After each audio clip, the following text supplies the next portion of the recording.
ভালো আছি বলে তেমন করে কেউ বলতে পারে না বলে মনে হয়। তবে সমস্যা যাই থাকুক তার মধ্যে ভালো থাকার চেষ্টা করতে হয়। কি করে বুঝবেন যে আপনি ভালো আছেন?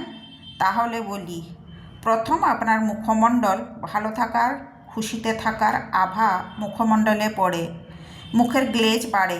আপনি বলবেন পার্লার গ্লেজ বাড়িয়ে দেয়, তা হয়তো ঠিক, কিন্তু অনেক দিন পর যদি কাউকে দেখছেন, যদি তার চেহারা এবং মুখমণ্ডল, কথাবার্তায় কিছুটা পরিবর্তন দেখেন, সেটা ভালো বা খুশি বলে আপনার মনে হয়, তাহলে বুঝবেন সে ভালো আছে।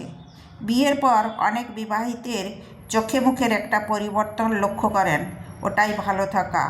নিজের সম্পর্কে যখন ভালো থাকার কথা বলছে, সেটাই ভালো থাকা। সম্পর্কগুলোকে নিয়ে যখন ইতিবাচক কথা বলছে, তখন বুঝবেন ভালো থাকা। যে মানুষ টেনশনে, অশান্তিতে থাকে, তার মুখমণ্ডল বাসি ফুলের মতো, কথাবার্তায় দম না থাকা, দুঃখী দুঃখী কথা। ভালো থাকা মানে পরিপাটি করে কথা বলা, সাজসজ্জায় ও পরিপাটির প্রকাশ থাকা। অনেক সময় কথাবার্তার ধরনও বদলায়। ভালো থাকা বাহ্যিক এবং অন্তরের। যারা অল্পে খুশি তারা অন্তর থেকে ভালো থাকেন।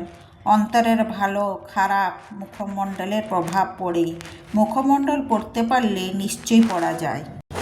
ভালো থাকতে জানতে হয়, এটা এক প্রকার কোয়ালিটি মানুষের।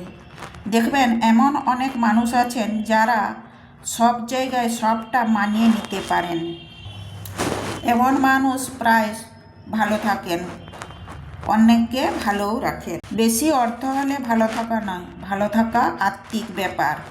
সব পরিস্থিতিকে মানিয়ে নিয়ে ভালো থাকাটা ভালো থাকা। ভালো থাকা কোনো সঠিক চাবিকাঠি না থাকলেও নিজের মতো করে ভালো থাকা। ভালো থাকা দরকার। শরীর এবং মনের দিক থেকে অত্যন্ত অন্যকে ভালো রাখতে চেয়েও পারছেন না, ছেড়ে দিন। আপনি আপনার মতো থাকুন। আপনার সম্পর্কে কেউ খারাপ কথা বলছে, যদি জানেন সেরকম কিছু করেননি, তাহলে না শোনার চেষ্টা করুন, পাশ কাটিয়ে যান, মনের জায়গা দেবেন না।